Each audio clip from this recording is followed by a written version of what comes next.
Hello students. आज से आप लोगों की साइंस क्लास शुरू होगी और साइंस का मतलब ये है कि आप लोग बीपीएससी प्रीलिम्स निकाल सको। बीपीएससी प्रीलिम्स का मतलब क्या, कितना ज्ञान चाहिए आपको? बीपीएससी प्रीलिम्स निकालने के लिए साइंस में कम से कम 30 क्वेश्चन आप लोग पकड़ लो, उतना ज्ञान चाहिए। ज़्यादा डिटेल जो होता है साइंस की, एकदम साइंस में पूरा हम लोग ये वो सब पढ़ रहे हैं, उसकी मतलब बीपीएससी प्रीलिम्स में नहीं है। प्रीलिम्स में थ्योरी से ज़्यादा जरूरत है प्रैक्टिस करने का। मैं जो जिस तरह से साइंस लेके आ रहा हूँ, इसका मतलब है कि मैं आपको पहले थ्योरी कराऊंगा और थ्योरी कराने के बाद उससे 5-7 गुना ज़्यादा मैं आपको प्रैक्टिस कराऊंगा। तो आपको बेसिक थ्योरी हो जाएगी और प्लस क्या हो जाएगा, प्रैक्टिस हो जाएगा। तो इससे क्या होगा कि सारे क्वेश्चन आपको पकड़ में आ जाएंगे। जब आप एग्जाम हॉल में जाएंगे तो आपको लगेगा कि नहीं, ये सारे क्वेश्चन मैंने पढ़े हैं। अगर आप शॉर्ट में थ्योरी देख लें, यहाँ पे कोई नोट्स जरूरत नहीं, आप शॉर्ट नोट्स बनाते रहिए और पूरा के पूरा आप प्रैक्टिस सेट पर आइए। तो थ्योरी और प्लस प्रैक्टिस सेट अगर दोनों करा दिया जाता है तो मुझे नहीं लगता है, और मेरा एक्सपीरियंस है, उससे ही आपके एग्जाम कंडक्ट हो जाएंगे और आप एग्जाम को क्रैक कर लीजिए। जैसे एक एग्जाम्पल भी दिया जाता है, इतने सक्सेस ऑफिसर हैं खास करके जो आईएएस लेवल में है, उनसे आप बात कीजिए कि प्रीलिम्स की तैयारी कैसे करें। तो उसमें से आपको 95% लोग ऐसे मिलेंगे जो कहते हैं कि आपको प्रैक्टिस पर ज्यादा, जो सेट प्रैक्टिस हमारा है, तो सेट प्रैक्टिस पर ध्यान ज्यादा देना चाहिए। लेकिन हमारा यह मानना है कि केवल सेट प्रैक्टिस का अधूरा ज्ञान हो जाएगा। थोड़ा सा उसके बारे में थ्योरी जान लीजिए और उसके बाद आप सेट प्रैक्टिस अगर करेंगे, लगता है कि नहीं मैंने जो अभी पढ़ा है उस पर प्रैक्टिस कर रहा हूँ, इससे क्या हो जाएगा, लगातार आपका कंटिन्यूटी पढ़ाई में बनी रहेगी और आपको सेट बनाने में मन भी लगेगा। तो आइए आज हम लोग जो पहला चैप्टर शुरू करते हैं, इस चैप्टर का नाम है फिजिक्स में। हम लोग फिजिक्स शुरू करेंगे, मात्रक तथा मापन। तो हमारा जो आज का फिजिक्स हम लोग शुरू कर रहे हैं, इसमें जो हमारा पहला चैप्टर है, अध्याय क्या है, मात्रक और मापन। दोनों शब्द से आप बिल्कुल ही परिचित हैं। मात्रक क्या होता है, माने मात्रा को हम लोग क्या करते हैं, मापते हैं। मापक, हम लोग दूरी नाप सकते हैं, हम लोग समय को नाप सकते हैं, हम लोग वेट को नाप सकते हैं, हम लोग द्रव्यमान पता लगा सकते हैं। तो मात्रक, अब बहुत से लोग फिजिक्स वाला एकदम टेंशन बढ़ा देंगे, अरे मात्रक क्या है, मापन क्या है। अरे आप लोग मीटर नहीं देखे हैं, सेंटीमीटर नहीं देखे हैं, सेकंड नहीं जानते हैं, वही तो है। इसी में आपको इतना बढ़ा चढ़ा के सब पगला देंगे, अरे मात्रक मापन ये वो दिस डेट करके आपका दिमाग क्या हो जाएगा, पगला जाएगा। तो मात्रक और मापन से सवाल कहां से पूछते हैं, इसका सामान्य थ्योरी, बेसिक थ्योरी क्या है, इसके बारे में आइए हम लोग जानना शुरू करें। देखिए, हम लोग किसको नापेंगे, भौतिक किसको बोलते हैं, भौतिकी किसको कहा जाता है, जो हमको दिख रहा है, जो हमको फिजिकली दिखाई पड़ रहा हो। क्या कर रहा है, भौतिक राशियां और उनके मात्रक। राशियां में क्या हो सकती हैं, ये जो भौतिक राशियां, भौतिक फिजिकल कंटेंट हो सकते हैं। राशियां जैसे मान लीजिए कि आपसे कहा जाए कि आप 10 किलो राशि को किसी से मापिए, तो क्या कीजिएगा, उसको आप तौल सकते हैं, आप लोग लीटर में नाप सकते हैं, कुछ नहीं है, बस आपको समझना है कि राशियां, उसका मात्रक क्या है, वो समझना है। बारी बारी से हम लोग आते हैं। वे सभी राशियां जिन्हें एक नियत संख्या द्वारा व्यक्त किया जा सकता है। क्या हो, काउंटिंग। हम काउंटिंग किससे करते हैं, 1 किलोमीटर, 2 किलोमीटर, 1 किलोग्राम, 2 किलोग्राम, है ना। तो इस तरह जिसका हम लोग एक नियत संख्या द्वारा व्यक्त किया जा सकता है तथा प्रत्यक्ष रूप से मापा जा सकता है। हम लोग किसको माप सकते हैं बताइए तो, हम लोग लंबाई नाप सकते हैं, चौड़ाई नाप सकते हैं, द्रव्यमान को नाप सकते हैं, दूरी को नाप सकते हैं ना, समय को नाप सकते हैं ना, वही सब है। भौतिक राशियां फिजिकल क्वांटिटीज कहलाती हैं, जैसे लंबाई, द्रव्यमान, बल, वेग, कार्य, विद्युत धारा, संवेग, घनत्व इत्यादि, इन सबको हम लोग नाप सकते हैं। समझिए कि लंबाई किसी को नाप सकते हैं, द्रव्यमान, आपके शरीर में द्रव्यमान कितना हम लोग नाप सकते हैं, तौल सकते हैं। बल, कितना फोर्स आप बल लगा रहे हैं, जैसे आप दांत से काटते हैं, क्या जलेबी काटते हैं, जलेबी कभी खाई हो, आप जलेबी काटो दांत से, और दांत से गाजर काटो, और दांत से चना चबाओ, सबका बल अलग अलग लगेगा। तो हम लोग आपके दांत के कितना लगा सकते हैं उसको हम लोग क्या कर सकते हैं, माप सकते हैं। एक मगरमच्छ अपने जबड़े में कितना दबाव डालता है, एक सांप जब किसी ऊपर कितना दबाव डाल सकता है, पिछू डंक के मतलब कितना दबाव डालता है। तो मतलब कि सब हम लोग क्या कर सकते हैं, माप सकते हैं। वेग, वेग क्या होता था, गाड़ी का वेग होता है, हवा का वेग होता है, जहाज का वेग होता है, रॉकेट का वेग होता है, नहीं है, इसमें लोग वेग को भी माप सकते हैं। कार्य, कोई कितना कार्य किया, 1 घंटा में राम ने अगर 10 घंटा काम किया तो रहीम कितना घंटा कितना काम करेगा, तो हम लोग पता लगा सकते हैं। ये सब मात्रक। विद्युत, विद्युत 1 घंटा में कितना विद्युत धारा चला गया, तो विद्युत धारा हम लोग एम्पियर मापते हैं। फिर आता है संवेग, घनत्व, इस सबको हम लोग क्या कर सकते हैं, आसानी से भौतिक मात्रकों द्वारा मापा जा सकता है। नहीं तो मात्रक है।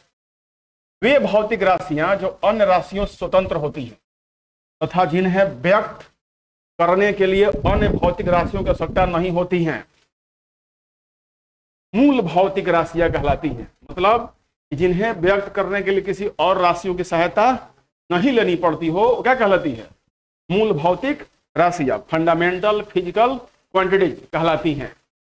जैसे लंबाई को नापने के लिए किसी और चीज की आवश्यकता हमको नहीं पड़ती है, सीधे हम लोग नाप लेंगे। द्रव्यमान तोल लेंगे आपको। समय, ताप, ज्योति तीव्रता का मतलब क्या होता है, कैंडुला होता है।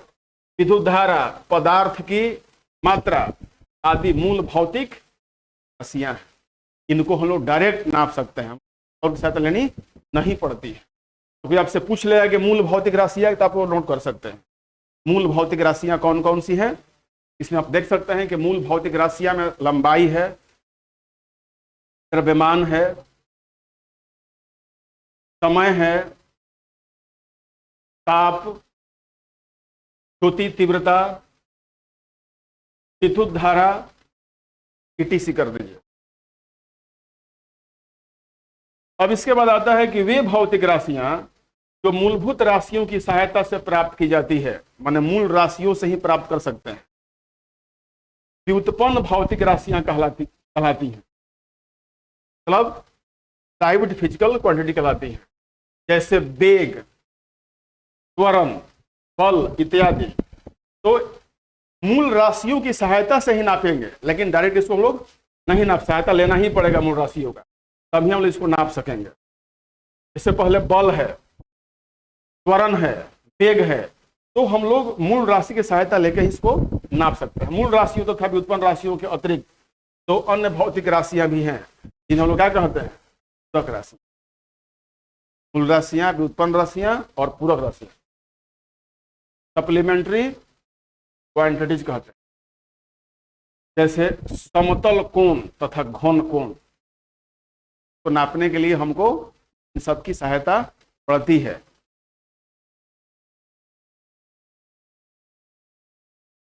अब राशियां क्या होती हैं, अदिश और सदिश भी होती हैं। ठीक है, वे राशियां अदिश और सदिश भी हो सकती हैं। वे भौतिक राशियां जिन्हें व्यक्त करने के लिए केवल परिमाण की आवश्यकता होती है, अदिश कहलाती है। सिर्फ क्या हो, परिमाण हो। वे भौतिक राशियां जिन्हें व्यक्त करने के लिए केवल परिमाण आवश्यकता होती है, अदिश राशियां, स्केलर क्वांटिटीज को बोलते हैं, कहलाती हैं। जैसे क्या क्या हो जाएगा, द्रव्यमान हो जाएगा। दूरी हम किसी दिशा में जा सकते हैं, द्रव्यमान के कोई दिशा का मतलब नहीं है। चाल किसी दिशा में हो सकती है। ऊर्जा, शक्ति, दाब, कार्य, आयतन, गुरुत्वीय विभव, ताप, विद्युत धारा, आवृत्ति, आवेश इत्यादि सब क्या है,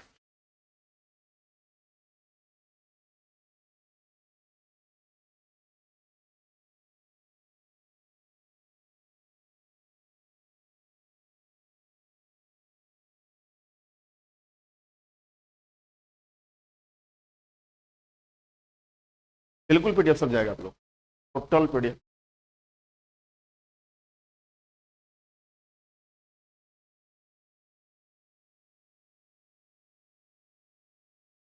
अब देखिए, वे भौतिक राशियां जिन्हें व्यक्त करने के लिए परिणाम के साथ साथ दिशा की भी आवश्यकता हो, सदिश राशियां कहलाती हैं, वेक्टर क्वांटिटी कहलाती है। जैसे विस्थापन किसी निश्चित दिशा में होगा, होगा ना, विस्थापन किसी निश्चित दिशा में होगा। वेग, त्वरण, बल, संवेग, आवेग, बल आघूर्ण, कोणीय वेग इत्यादि सब क्या है? सदिश राशियां। सभी राशियां क्या है? सदिश, जिसमें परिणाम, परिमाण और दिशा दोनों चाहिए। नोट कर सकते हैं नोट सेकंड में।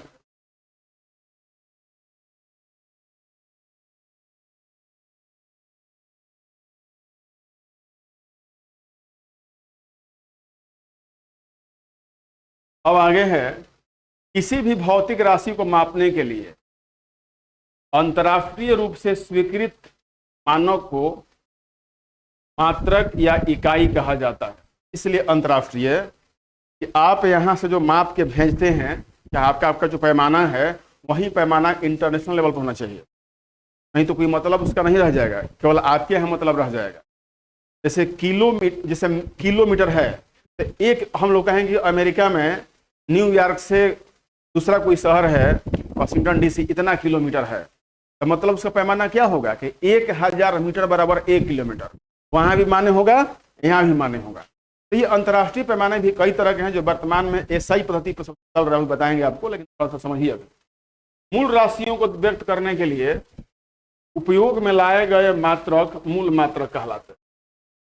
कोई जैसे मीटर है, किलोग्राम है, सेकंड है, केल्विन है, कैंडला है, एम्पियर है तथा मूल। उपरोक्त दी गई मूल राशियों के क्रमशः मूल मात्रक है, माने इनका क्या है? मात्रक मूल है। जैसे मीटर है, मीटर क्या होगा भाई? 1 मीटर कितना से बना होगा? 1 मीटर में कितने सेंटीमीटर होते हैं? हाँ बिल्कुल। तो ये क्या है? मूल मात्रक है। इसका हम लोग कम बेसी केवल हम लोग से 2 मीटर 4 मीटर कर सकते हैं, लेकिन इसको हम मूल मात्रक को बदल नहीं सकते हैं, ये फिक्स्ड है। इस प्रकार वे मात्रक जो मूल मात्रकों की सहायता से प्राप्त किए जाते हैं व्युत्पन्न मात्रक कहलाते हैं। जैसे मीटर प्रति सेकंड, ठीक है। अब मीटर भी लगा है और पर सेकंड भी लगा है, ये क्या कहा जाएगा? व्युत्पन्न मात्रक। मीटर प्रति सेकंड स्क्वायर, किलोग्राम मीटर प्रति सेकंड स्क्वायर या न्यूटन उपरोक्त दी गई व्युत्पन्न राशियों के क्रमशः व्युत्पन्न मात्रक है। मैंने ऊपर जो मात्रक दिया गया है, नीचे क्या दिया गया है? व्युत्पन्न मात्रक दिया। इस लाइन को नोट कर।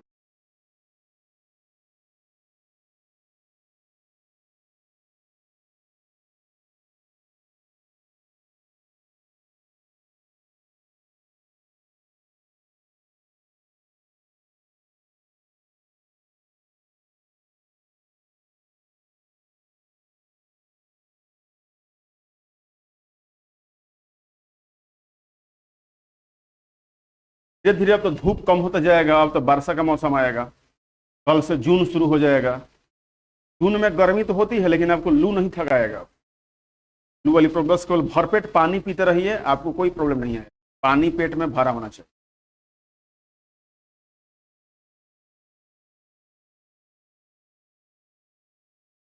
अगला है कि ऐसे मात्रक जिनका उपयोग पूरक राशियों को व्यक्त करने के लिए किया जाता है, उन्हें पूरक मात्रक कहते हैं। जैसे रेडियन तथा अस्टेरेडियन उपरोक्त दी गई पूरक राशियों के पूरक मात्रक है। मतलब कि इनको लगाने से पूरी की पूरी मात्रा उसकी कंप्लीट की जाती है, जो लोग आगे और देखेंगे कैसे इसका होगा। भौतिक राशियों के मापन के लिए मात्रकों की निम्नलिखित प्रणाली उपयोग में लाई जाती है। यह महत्वपूर्ण है। वर्तमान समय में भौतिक राशियों के मापने के लिए कौन कौन सी मात्राओं को हम लोग प्रयोग करते हैं, देखेंगे नेक्स्ट पेज। देखिए, इसको बोलते हैं MKS। MKS metre kilogram second. Metre kilogram system जो है, इसमें लंबाई का मात्रा क्या है? मीटर है। द्रव्यमान का क्या है? किलोग्राम। और समय का मात्रा क्या है? आज भी अमेरिका इसका प्रयोग करता है। आज भी अमेरिका इसका प्रयोग करता है, आपको हम आगे बताएंगे। तो और दूसरा है CGS। CGS सेंटीमीटर, ग्राम और सेकंड। सेंटीमीटर किसका है? लंबाई का। ग्राम किसका है? द्रव्यमान का। और सेकंड समय का। इसको समझ में आ रहा है? नहीं समझ में आ रहा? देखिए, हम लोग कोई चीज नापते हैं तो इसको एक एमकेएस पद्धति होता है। तो एमकेएस पद्धति का मतलब ये एमकेएस क्या है, इसका शॉर्ट है मीटर। जैसे हम लोग लंबाई नापेंगे किस में, मीटर में। द्रव्यमान किस में नापेंगे, किलोग्राम में। जैसे हम आपको नापेंगे कि आप कितनी मीटर लंबी हो, आपका वेट कितना है, तो वेट क्या हो जाएगा किलोग्राम में। और आप कितने समय में इतने लंबाई और वेट ग्रहण की हो, सेकंड में। आप कितने समय में इतनी लंबी और इतना आपका भार हो गया, तो हम लोग किस में नापेंगे, क्या पद्धति हो गई, एमकेएस। फिर वहीं हम उसको अगर सेंटीमीटर नाप लें, आपकी लंबाई कितना सेंटीमीटर है, आप कितने ग्राम की हो, और आपका ये टोटल सब कितने सेकंड में प्राप्त हुआ है, तो ये सब छोटा पड़ रहा था। ये है सीजीएस पद्धति हो गई। तो इसके लिए वर्तमान में एक एसआई प्रणाली लाया गया है। तो अब एसआई प्रणाली पूरी दुनिया मापक है, जो 10 के गुणज पर होता है। मैं इसको डिटेल बता दूंगा आपको। अब आपसे यही पूछेगा कि एमकेएस पद्धति क्या है। तो एमकेएस पद्धति भौतिक राशियों के मानने वाला मात्रक है, जिसमें एमकेएस में मीटर क्या हो जाएगा, लंबाई का मात्रक, किलोग्राम द्रव्यमान का मात्रक, और सेकंड समय का मात्रक। फिर इसी में सीजीएस पद्धति है, सीजीएस सिस्टम। इससे क्या हो जाएगा, किसका मात्रक है, सेंटीमीटर लंबाई का, ग्राम किसका मात्रक है, द्रव्यमान का, और एस किसका मात्रक है, सेकंड का। अब मैं आपसे कहूं कि दीपा जो है इतनी हजार लाख सेकंड में कितनी सेंटीमीटर लंबी हो गई, और इसका भार कितना हो गया, इतने ग्राम हो गया, है ना। तो आप क्या हो, आप फिजिकल चीज हो ना, कि आप हवा हवाई हो, केमिस्ट्री हो, आपका पूरा फिजिक्स हो, माने आप दिख रही हो, आप में भार है, द्रव्यमान है, सब कुछ है ना। हम लोग भौतिकवादी किसको बोलते हैं, जो हमको आंख से दिख रहा है। नींद आ रहा है, नींद आएगा दोपहर। अगला है एफपीएस सिस्टम, फुट पाउंड और सेकंड। अब लोग कहते हैं ना इतना फुट लंबा है, तो फुट पाउंड, पाउंड भी क्या होता है, भार का मात्रक होता है। आज भी ब्रिटेन में पाउंड में लोग तौलते हैं। आप जाओगे जिम करने के लिए डंबल लेने, तो बोले कितना पाउंड का होना चाहिए। तो बहुत जगह आज भी ठीक है, द्रव्यमान का मतलब क्या है, पाउंड है। हाँ, तो पाउंड मिलता है। तो पाउंड क्या हो गया, वही हो गया फुट पाउंड सेकंड प्रणाली, एफपीएस प्रणाली। तो तीन प्रणाली कौन कौन हो गई, पहला हो गया एमकेएस, सीजीएस और एफपीएस, ये तीन हो गए। लेकिन वर्तमान में कौन लागू है, एसआई प्रणाली। एमकेएस अमेरिका 2-3 पूरे देश में नापते हैं, आपको बता दूंगा कहां कहां नापा जाता है। एसआई पद्धति, इस प्रणाली में 7 मूल मात्रक तथा 2 पूरक मात्रक हैं, जिनका वर्णन पहले की मैंने हम लोग और पढ़ा जा सकता है। इसे देखिए हम वर्णन करा देते हैं आपको। देखिए क्या है आपका एसआई प्रणाली। तो एसआई प्रणाली है, तो ये फ्रेंच शब्द से लिया, कहां से लिया गया है, संक्षेप में फ्रेंच, एलई होता है silent, system international units, SYSTE सम इंटरनेशनल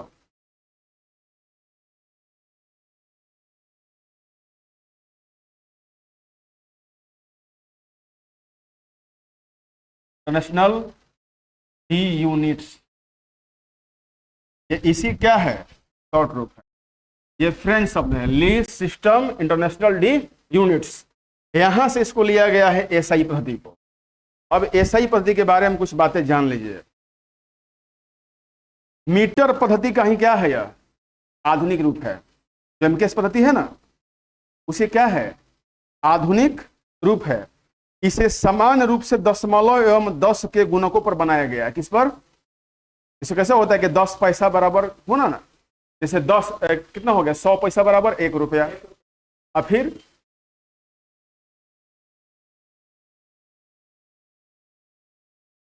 जो हम लोग के यहाँ जो आना प्रणाली चलाई गई थी, वो भी इसी पर था, दार्शनिक प्रणाली पर है। किस पर, दार्शनिक। इसको हम लोग शॉर्ट बेसिक करते रहते हैं, लेकिन अभी इंटरनेशनल मापकों के आधार पर। यह विज्ञान और वाणिज्य के क्षेत्र में विश्व की सर्वाधिक प्रयोग की जाने वाली क्या है, मात्रक है। कौन है, एसआई मात्रक। पुरानी मीट्रिक प्रणाली में, चाहे पुरानी जो मीट्रिक प्रणाली थी, उस कई इकाइयों के समूह प्रयोग किए जाते थे। एसआई को 1960 में कब लिया गया इस पद्धति को? 1960 में पुरानी मीट्रिक प्रणाली माने मीटर किलोग्राम सेकेंड के हटाकर इसको विकसित किया गया। माने 1960 में, कब? 1960 में MKS पद्धति के बदले में लाया गया। एसआई प्रणाली स्थिर नहीं रहती वरन इसमें निरंतर विकास होते रहता है, परंतु इकाइयां अंतर्राष्ट्रीय समझौतों के द्वारा ही बदली जाती है। माने एसआई पद्धति अगर हम लोग चेंज करेंगे तो क्या होगा? अंतर्राष्ट्रीय मान को बदलना पड़ेगा।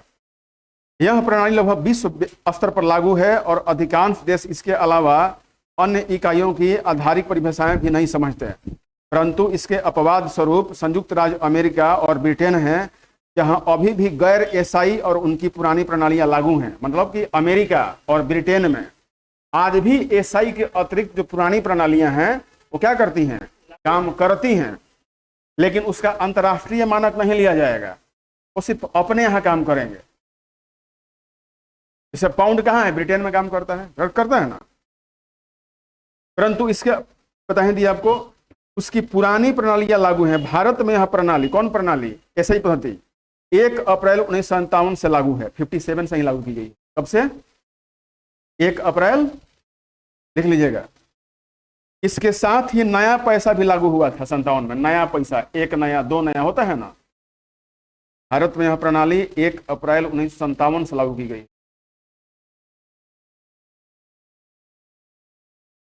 साथ ही इसी समय नया पैसा भी लागू हुआ था,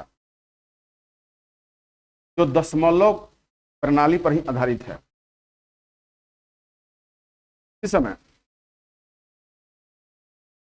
इसका जो क्या उसी समय से माना जाता है, तो वहीं लिखा होगा।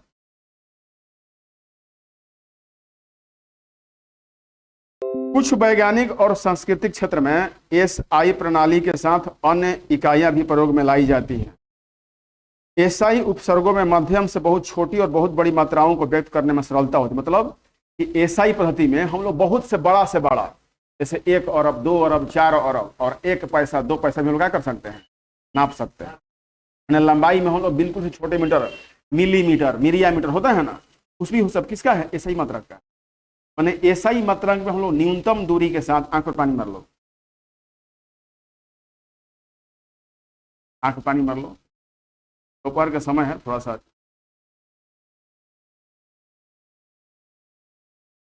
पाँच घंटा पढ़ना, 6 घंटा कम बात हो रहे हो, लेकिन नहीं पढ़ाएंगे तो फिर आप लोग सोते ही रह रहे हैं कई साल।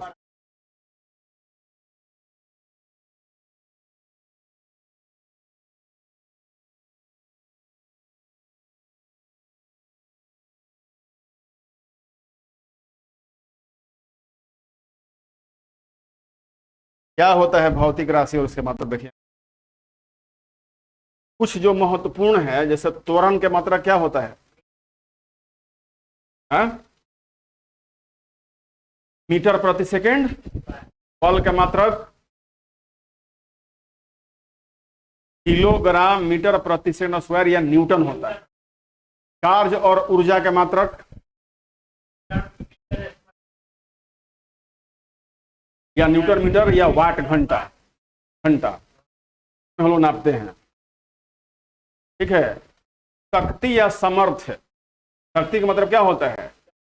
जूल प्रति सेकंड या वाट भी होता है। वाट होता है ना, डायरेक्ट शक्ति का आप लोग वाट लिख सकते हैं, लेकिन इसमें अगर पूछ दिया तो जूल प्रति सेकंड होता है। इसलिए कहीं कहीं लोग तो कहते हैं कि कार्य और शक्ति का मात्रा क्या है, ठीक ना, लेकिन जूल प्रति सेकंड होता है। दाब का मात्रा क्या होता है? समर्थ, इसी को बोला ना, शक्ति को ही हम लोग समर्थ बोलते हैं। आप में कितनी शक्ति है, आप में कितना समर्थ है। दाब, देखिए रियल में हम लोग पढ़ते हैं पास्कल, लेकिन इस पद्धति में क्या हो जाएगा? न्यूटन प्रति मीटर स्क्वायर। क्या हो जाएगा? दाब का मात्रा हम लोग पास्कल बोलते हैं। पास्कल क्या है? एक यंत्र है। पास्कल क्या है? एक यंत्र है, उससे हम लोग नापते हैं। लेकिन रियल में इसको क्या होता है? न्यूटन प्रति मीटर स्क्वायर। विकृति कोई मात्रक नहीं है। विकृति का मतलब समझते हैं? यही विकृति है, तो क्या मात्रक होगा? कोई मात्रक होगा? कैसे नापेंगे उसको, क्या में नापेंगे? आवृत्ति का मतलब क्या होता है? हर्ज होता है ना, हर्ज। हम लोग कितने हर्ज के सुन सकते हैं?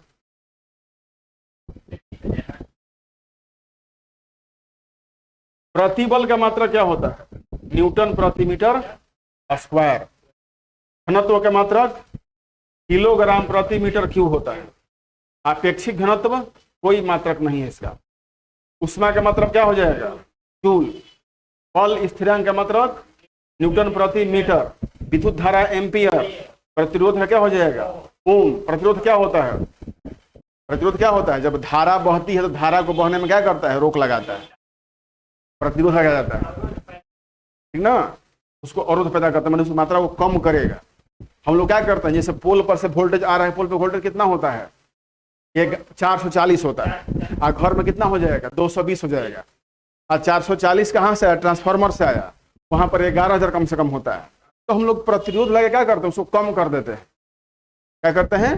एक तरह जो रेगुलेटर होता है गैस के पाइप में, वो प्रतिरोध काम कर रहा है, उसको कम बेसी कर बीच में रोक रहा है, तो प्रतिरोध हो जाएगा। विभवांतर या विभव, जूल कॉलम या वोल्ट। हम लोग अधिकांश से क्या पढ़ते हैं? वोल्ट, लेकिन जूल प्रति कूलम होता है। प्रतिरोधकता ओम मीटर होता है। ऊष्मा चालकता वाट मीटर केल्विन। अब देखिए यहां पर ये सब आपसे याद नहीं करना है, एक बार हम लोग के लिए बता दिया गया इस पर।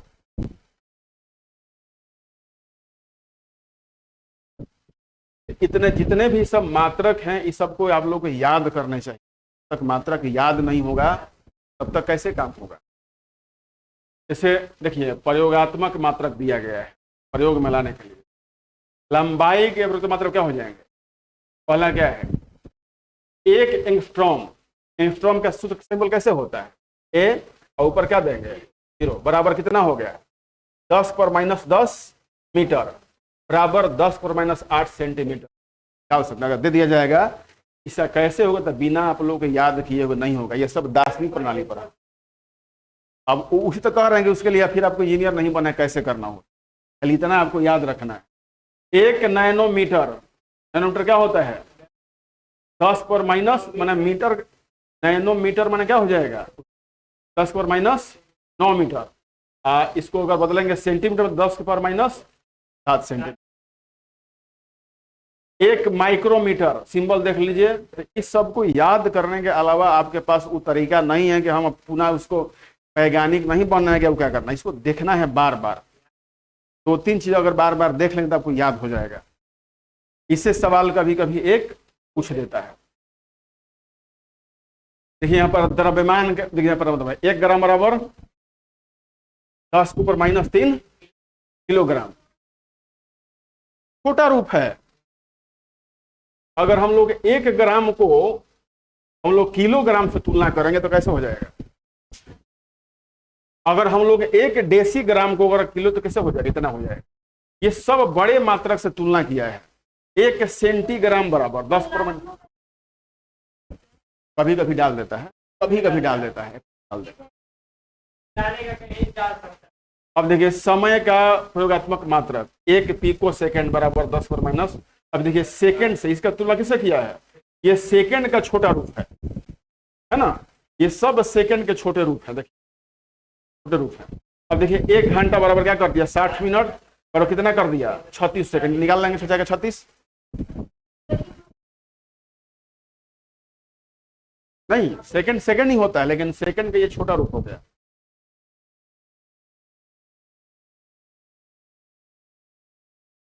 यहां तो 1 मिनट बराबर 60 सेकंड आप लोग बचपन से पढ़ते आ रहे हैं, लेकिन आप लोग ये नहीं पढ़ते आ रहे हैं। देखिए ये जो पिको सेकंड है, ये सेकंड से भी क्या हो जाएगा? क्या हो जाएगा? 10 में -12 को उसको हम लोग मल्टीप्लाई करके कम करेंगे तो कितना आ जाएगा? पिको सेकंड आ जाएगा। नैनो सेकंड, 1 सेकंड को 10 के बराबर, ऐसे तो इसके बराबर नैनो सेकंड। तो सब क्या है? छोटा, इधर से बड़ा होता चला गया। अब देखिए यहां पर क्या हो गया? 1 मिनट 60 सेकंड, 1 घंटा, 1 दिन, यहाँ सब क्या हो रहा है? बढ़ते जा रहा है। इस सबको याद करना। अब देखिए अब आता है कि अब लोग बैरल पढ़ते होंगे ना कि क्या होता है बैरल। बैरल आयतन मापने क्या है, मात्रक है। एक बैरल बराबर 158.987 1 लीटर होता है। एक बैरल बराबर कितना हो गया, 158.9871 लीटर। ये आप लोग कहीं देखे हैं बैरल क्या होता है, ड्राम देखे हैं, ड्राम तेल वाला ड्रम देखे हैं, गोल गोल बड़ा बड़ा, वो बैरल में होता है। तो कितना लीटर रहेगा, 158 लीटर इतना रहेगा, एक बैरल हो गया। हम लोग यहाँ कच्चा तेल कैसे आता है, बैरल में आता है, ठीक है ना। तो एक बैरल का कितना दाम होता है ना कि प्रति बैरल दाम बढ़ा घटा है, ये बैरल में हम लोग नापते हैं। पास्कल क्या है, दाम मापने का मात्रक है। तो एक पास्कल बराबर कितना होगा, 1 न्यूटन प्रति मीटर स्क्वायर। बार से क्या नापते हैं, वायुमंडलीय दाब को नापते हैं बार से, ठीक ना। ऊर्जा को हम लोग कैसे नापते हैं, किलोवाट घंटा में। अश्व शक्ति को कैसे नापते हैं, मेगावाट। शक्ति को मापने का मतलब क्या है, अश्व शक्ति है, कितना हॉर्स पावर है। हर एक गाड़ी का हॉर्स पावर होता है ना, तो कितना हॉर्स, अश्व शक्ति तथा मेगावाट शक्ति को मापने का क्या है, मात्रक। ये शक्ति बराबर कितना होता है, 746 वाट। माने एक घोड़ा की पावर कितनी हो जाएगी, 746 वाट के। जितने भी गाड़ियों को हम लोग इंजन नापते हैं, चाहे पंपिंग सेट हो, चाहे मशीन चलने वाला हो, हम लोग किसमें नापते हैं, हॉर्स पावर में ना। आपसे पूछता है कभी कभी कि एस एक कितना होगा, 746 वाट, और 1 मेगावाट बराबर 10⁶ वाट, बहुत बड़ा हो जाएगा। 10⁶ वाट कीजिए तो 10 में 10 में करना पड़ेगा ना, बहुत बड़ी इसकी शक्ति हो जाएगी। इस मेगावाट अगर हम बड़े बड़े जहाज और उसका मापते हैं, ठीक ना। डेसिबल ध्वनि की तीव्रता के मापन की इकाई है, क्या कहलाती है, डेसिबल। वायुमंडल के ऊर्ध्वाधर स्तंभों में उपस्थित किसी गैस की मात्रा मापने की इकाई ही वायुमंडल ओजोन की मात्रा को डॉप्सन में व्यक्त करता है। आपसे कोई पूछ देगा कि ओजोन की मात्रा किसमें हम नापते हैं, डॉप्सन। माना नीचे से ऊपर जाने पर है ओजोन पे आ जाएगा ना, तो हम लोग कैसे मापेंगे, उसका मात्रा डॉप्सन होता है। क्यूसेक क्यूबिक फीट प्रति सेकंड का संक्षिप्त रूप है। जो क्यूसेक है इसमें क्या नापते हैं, तरल पदार्थ। इसका उपयोग प्रवाह को मापने में किया जाता है। जैसे नदी है कि नदी प्रति घंटे कितने क्यूसेक जल छोड़ रहा है, पढ़े ना। तो प्रवाह के जल को, स्थिर जल को नहीं कह रहा है, इस जल में क्या हो, गति हो, तो कौन मापेगा, क्यूसेक में हम लोग मापते हैं। नॉटिकल मील से क्या नापते हैं, समुद्री दूरी नापते हैं ना। नौ संचालन द्वारा तय की गई दूरी का क्या है, मात्रक नॉटिकल मील, या कुछ लोग इसको क्या कह देते हैं, समुद्री दूरी का मात्रक। और समुद्री दूरी कौन तय करता है, समुद्री जहाज तय करता है। अब नॉटिकल मील क्या होता है,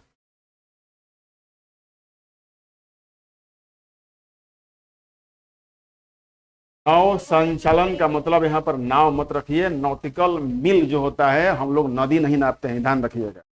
नदी की लंबाई हम लोग नापते हैं किलोमीटर में। हाँ, अगर हम लोग नदी में हम लोग अगर पानी का जहाज चला रहे हैं, तो उसकी हम लोग गति को नॉटिकल मील में माप सकते हैं। हाँ, वो नाप सकते। एक नॉटिकल मील कितना होता है, याद रखिएगा, ये सब लिख लो, एक बार लिख लिए। चलिए, एक नॉटिकल मील बराबर 1.852 किलोमीटर, याद रखिएगा। एक नॉटिकल मील बराबर 1.852। नॉट क्या होता है, समुद्री जहाज की गति होती है, यही बता रहे थे। नॉट क्या है, तो वही नॉटिकल मील माने 1 घंटा में कितना वो चला। नॉट क्या होता है, समुद्री जहाज की गति को मापने का मात्रक है। एक समुद्री मील प्रति घंटा को क्या कहते हैं, नॉट कहता है। एक समुद्री मील प्रति घंटा को एक नॉट कहता है। नहीं, नाव माने जहाज ही कहा जाता है। यहाँ पर नौ संचालन मतलब होता है कि ये नहीं खाली काठ, बड़े बड़े समुद्र जो नौकायन का है, बात मत। बाइट क्या होता है, बाइट कंप्यूटर मेमोरी का बहुत बड़ा छोटा बहुत छोटा क्या है, मात्रक है। जैसे 1 बाइट 2 बाइट होता है ना, गीगाबाइट ऐसे होता है ना। माइक क्या होता है, अति तीव्र चाल मापने की इकाई है। तीव्रगामी वायुयान और लड़ाकू विमानों की गति हम लोग किसमें नापते हैं, माइक में। अब फाइटर प्लेन है या बोइंग जहाज है, उसकी गति किसमें नापेंगे, माइक में नापेंगे, याद रखिएगा। नॉट नॉट क्या है, समुद्री जहाज का अथी है, चाल है। माइक क्या है, फाइटरों का और प्लेनों का मापने का है। रिएक्टर पैमाना से हम लोग क्या नापते हैं, बम की तीव्रता नापते हैं, ठीक ना। यह भी पूछता है कि उससे क्या है, प्रवाह की मात्रक है। नॉट क्या है, समुद्री जहाजों गति मापने का मात्रक है। नॉटिकल मील क्या है, तय की गई दूरी है, माने समुद्री जहाजों बड़े नाव तक की क्या है, दूरी है।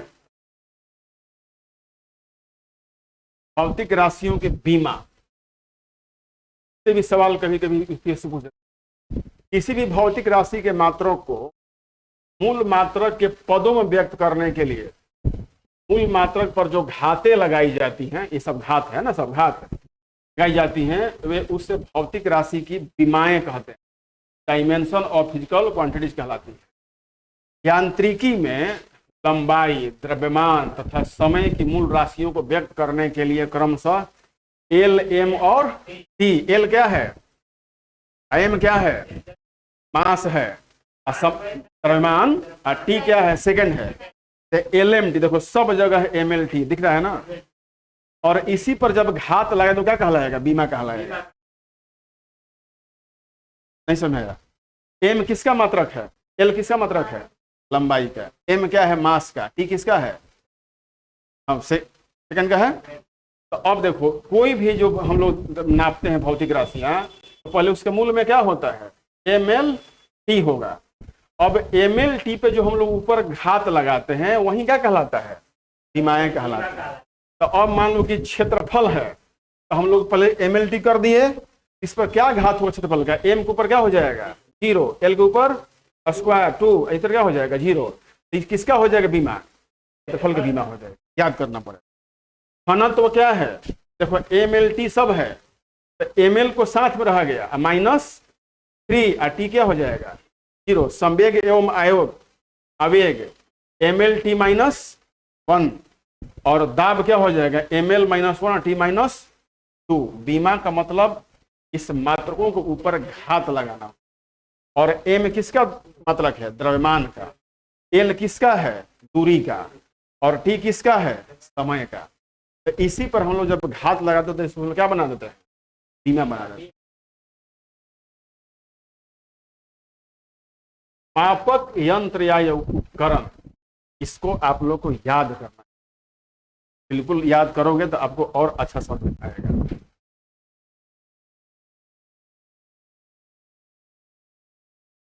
देखिए पहला क्या है, अमीटर।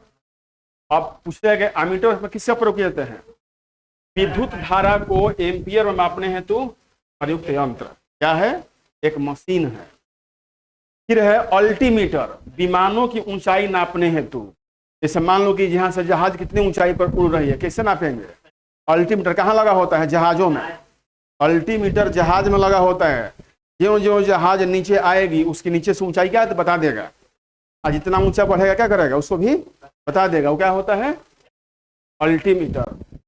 ऑडियोमीटर, ध्वनि की तीव्रता मापने हेतु प्रयुक्त यंत्र होता है। कितना तेजी से चोंगा फेंक रहा है आवाज, किसे नापेंगे, ऑडियोमीटर से। एनीमोमीटर, वायु की गति तथा दिशा मापने हेतु प्रयोग। वायु की गति कितनी है और उसकी दिशा कैसी होती है, एनीमोमीटर नापेंगे। एक्टिनोमीटर, सूर्य की किरणों की तीव्रता का निर्धारण करने वाला यंत्र। अब जाड़ा में कितनी तीव्रता है और गर्मी में कितनी तीव्रता, किसे नापेंगे, एक्टिनोमीटर से। ऑडियोफोन, नाम सुने हैं ना, सुनने में सहायता के लिए कान में लगाया जाने वाला उपकरण। हम लोग कान में क्या लगाते हैं, क्या, उसकी तीव्रता कह रहा है, कितना तेजी से आ रहा है, ठीक ना, वो तो ताप का केल्विन होता है। बैरोमीटर क्या हो गया, वायुमंडलीय दाब को मापने वाला। आपके सिर पर कितना दाब है कैसे नापेंगे, बैरोमीटर से पता लगा लेंगे कितना हमारा दाब है इस कमरा में, तो यहाँ रख देंगे, पता चल जाएगा।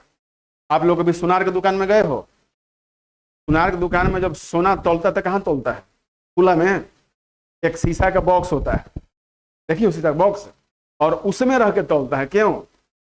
क्योंकि तराजू पर वायु का दबाव है, तराजू पर क्या है? वायु का दबाव है। तो उस शीशे के बॉक्स में दाब क्या हो जाएगा?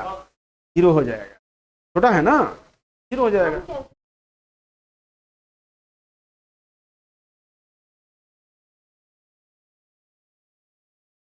यहां पर हम लोग अगर तराजू ले लें, छोटा ही तराजू ले लें, इधर रख दें बटखारा 5 ग्राम 4 ग्राम, इधर रख दें सोना, ठीक ना, सोना रख दें, तो उस सही बैलेंस नहीं कर पाएगा। पार्ट होता है छोटा, दाब का प्रभाव एरिया पर पड़ता है। पार्ट क्या होता है? छोटा, और सोना क्या होगा? चौड़ा। तो सोना पर दाब क्या हो जाएगा? ज्यादा लग जाएगा, तो ई ज्यादा झुक जाएगा, सोना भारी हो जाएगा ना।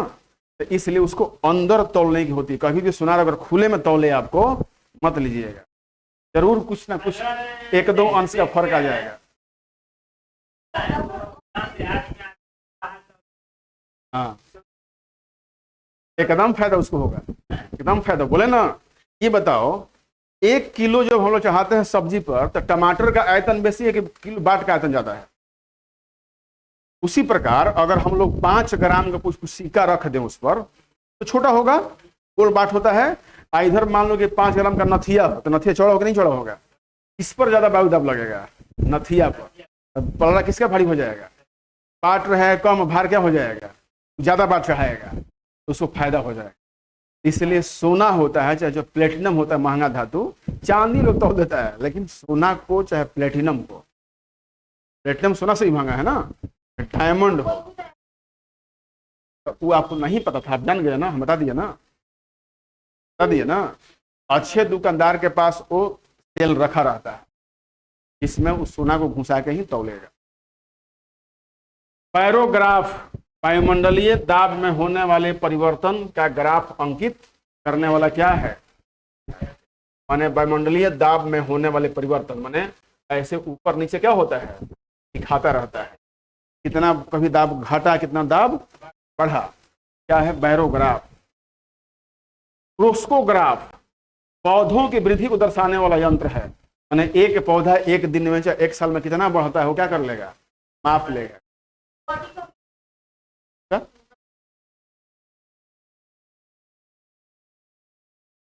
एकदम होगा, बिल्कुल होगा। आपको हम लोग एक जेट नापेंगे, उसके लिए आपको वैक्यूम वाले कमरे में ले जाया जाएगा। क्या करेंगे? जहां वायुमंडलीय दाब क्या हो, तब आपका रियल मास पता चलेगा। कितना बढ़ेगा? 100-200 ग्राम बढ़ेगा, 100 ग्राम नहीं बढ़ेगा, 2-4-5 ग्राम बढ़ सकता है, ठीक ना। क्यूरेटर, विद्युत प्रवाह की दिशा को बदलने वाला उपकरण, एसी को डीसी में बदलने वाला उपकरण होता है। कहाँ लगा हुआ है? यहाँ पे एसी करंट को जो डीसी में बदलते हैं, उसको क्या बोलते हैं? क्यूरेटर बोलते हैं। तो अल्टरनेट करंट और डायरेक्ट करंट। देखो अल्टरनेट करंट क्या होता है? प्रतिवर्ती धारा और इस धारा। तो हमको जो बैटरी से बिजली मिलती हो क्या है? डायरेक्ट करंट है, वो हमको झटका नहीं मारेगा। लेकिन जो अल्टरनेटिव करंट होता है वो क्या होता है? डायरेक्ट पोल से आता है। जनरेटर से डीसी निकलता है, कैसे निकलता है? डीसी निकलता है डायनेमो से, लेकिन उसको बदल देता है किस में? अल्टरनेटिव करंट बदल देगा। लेकिन बैटरी से हम लोग जोड़ देते हैं, तो बैटरी के तार पकड़ को झटका मारेगा? हम तुमको बता रहे हैं, बताओ। बैटरी का प्लस माइनस तार लगा दो और तुम दोनों तार को छू, कुछ होगा तुमको? कुछ नहीं। लेकिन अगर डायरेक्ट अल्टरनेटिव करंट है, उसका पकड़ो तो ये जो इन्वर्टर है वो क्या कर रहा है? डीसी को एसी बदल रहा है। बैटरी के अंदर कौन सा धारा है? डिस्क धारा है। क्या है? डिस्क धारा है। तो उस बैटरी के अंदर के संरक्षित डिस्क धारा को अल्टरनेटिव करंट में बदल रहा है। वो मारेगा झटका, आपको बोर्ड मारेगा। तो इसका मतलब आपको डीसी नहीं आ रहा है, वो एसी बना दिया। इस सवाल एक बार पूछा था बीपीएससी, इन्वर्टर सवाल था कि इन्वर्टर क्या करता है? इन्वर्टर दिफ धारा को एसी धारा में बदलता है। बहुत लोग उल्टा मार दिए थे कि वह एसी को डीसी में बदलता है, ऐसा नहीं है। पहले जब घर में हम लोग रामायण महाभारत चलता था तो हम लोग बैटरी चार्ज में जाते थे, क्या, हाँ डायरेक्ट करंट, उसी को हम लोग इसको डिफ धारा बोलते हैं, अल्टरनेटिव और डिफ।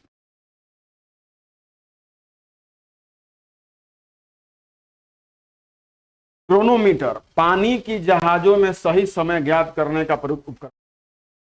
देखो क्रोनोमीटर जो है पानी के जहाजों में सही समय ज्ञात करने में प्रयुक्त उपकरण है। क्लोरोमीटर पदार्थ द्वारा अवशोषित किए जाने वाले रंग को मापता है। और फैदोमीटर समुद्र की गहराई नापता है। क्या नापता है? फैदोमीटर समुद्र की गहराई नापता है।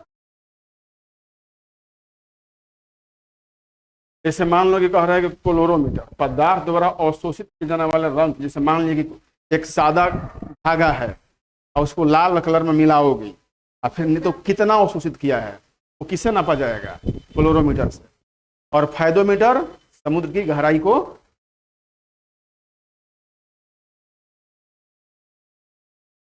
ठीक है, पूरे 1 घंटा हम लोग को समय लगा। उसके बाद हम आते हैं तो आपको इतिहास पढ़ाएंगे।